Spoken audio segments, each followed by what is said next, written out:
What I mean by individualism is essentially that the ultimate test, and it's both a political test but a moral test of any social system of any nation, is the extent to which it enables individuals to fulfill their own purposes, and that the only test of an economy or a social system is the extent to which well-being, which is only ultimately the well-being of individuals, there is no collective well-being separate from individuals, the extent to which the well-being of individuals flourishes. Now, there are lots of other ways in which you can interpret individualism, some good, some less good. For some people it might mean selfishness.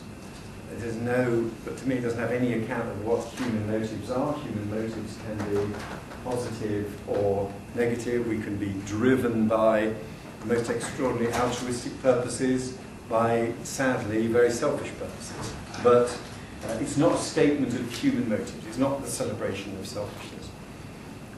Individualism is also not the same as libertarianism. We don't need to leave this committee room and head straight for the foothills of Montana to live lives of sort of solitary isolation. There's nothing about individualism that says we are solitary creatures. It doesn't say you have to escape from society. It doesn't say that social interaction is somehow a bad thing or that laws and governments are a bad thing. So it's not libertarianism. And thirdly, and I say this with a bit of caution, as we were in the Thatcher room, I did once have a conversation with Margaret Thatcher when I said, sort of quite casually, about our economic policies, and said, of course, we believe in laissez-faire. No, not laissez-faire, ordered liberty, not laissez-faire. And I never quite worked out whether she objected to laissez-faire because it was a French word, or whether she objected to the idea behind it. But it's not an attempt to say that there is no rule for public policy or for government in the economy. What it is saying, the ultimate test, moral test, political test, is the well-being of individuals. So it looks for a system in which individuals have the greatest scope for pursuing their own purposes, but also, and this is the tricky bit, ensuring that wherever possible, these produce outcomes that work for the well-being of others as well. We're not saying individuals have to pursue directly and consciously the well-being of others, but we do say that a system where you maximise the individual's ability to pursue their own interests should also maximise the well-being of everyone. And it was the extraordinary skill of Adam Smith and the great political economists of the 18th century to show that that idea of ordered liberty didn't require individuals directly to pursue the wider interest, but nevertheless could ensure the maximisation of the well-being of the wider interest. And that was because each one of us has a tiny fraction of knowledge, but we have a bit of it is distinctive.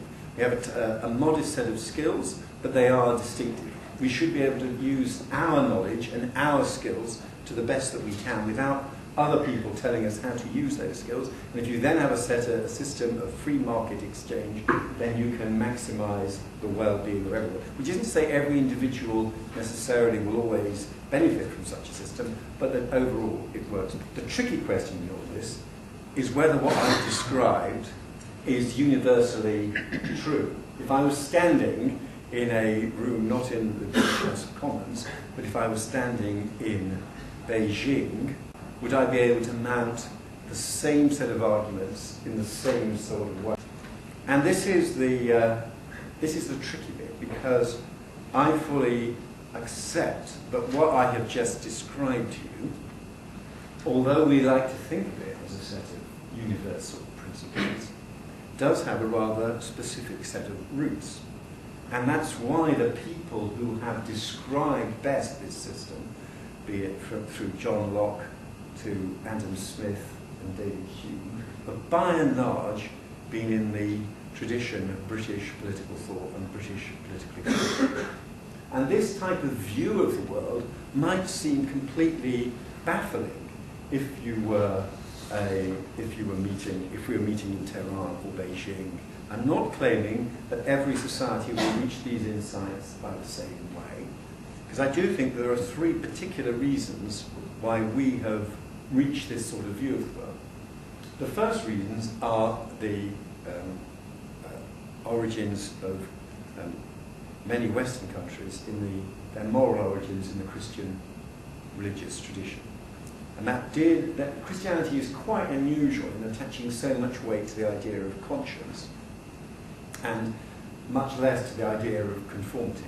If we'd not got a Christian religious tradition in the West, I'm not sure that this idea of individualism in this form would have emerged. The second root of this type of way of thinking is within particular family structures. And there's a thinker who's had quite an influence on me, a French thinker called Emmanuel Todd, who tries to link family structures and political systems. And I think there's a quite powerful argument that this way of thinking of each one of us as a precious individual making his or her way in the world, and whose personal well-being is the ultimate test of any policy or society, that this is quite strongly related to certain sorts of family structures rather than others. Highly individualistic family structures in which individuals, for example, choose their own partner.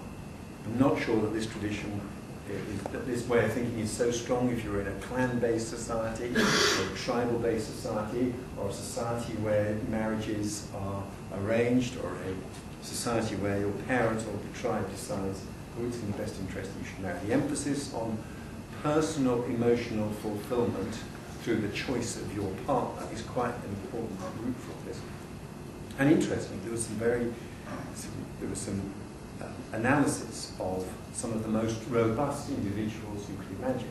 Individuals who in Germany in the Second World War sheltered Jewish people, and people who in America in the 1960s were Vietnam rebels. Two people who sort of stood out against the convention of their society. And the measure was not whether we agreed or disagreed. The main question was, where did they get the strength of will to stand out against a consensus that was different? And what was striking was that the shared feature was they had been brought up in very strong nuclear families. They were very close to their parents. They'd been brought up in strong families. And the ability of a strong family of a certain sort to shape this sort of individualism, I think that's the second factor. And the third source of it is a certain type of economic exchange, an economy based on exchange transactions, people where there isn't a belief that there is some overall planner who knows what's best for you. Now, it so happens, if you think of that sort of Venn diagram of three overlapping circles, where the Christian tradition, the family structure, an economy based on exchange, where you find a society where those three features all obtain, what you find essentially is the Anglosphere. You find particularly its origins are in England, then more widely Britain, and the countries that have the same family structure and the same political traditions as ours. You find America, Canada, Australia, New Zealand. And that's where this tradition is strongest. It's what I think the British political tradition is. Even after the economic crisis that we're now going through, one prediction is that I think in 2015 will be the year when, for the first time in recorded history, the majority of the output of the developed world comes from the Anglosphere. So we're still performing. We're about to become more than 50% of the economic output of the advanced Western world is going to come from countries based on this model. So I do think it's a very effective model. There are subtle variations, there are alternatives. It's not the tradition of Rousseau or Descartes. As I say, it may not be the traditions of China or other more distant countries, but it's our tradition, and it's the one within which we live. And I think it's the party that we support, it's the Conservative Party which above all is the bearer of the understandings of why this tradition matters and what sustains it and why it's good for people, that gives our party its moral and political purpose. Thank you very much indeed.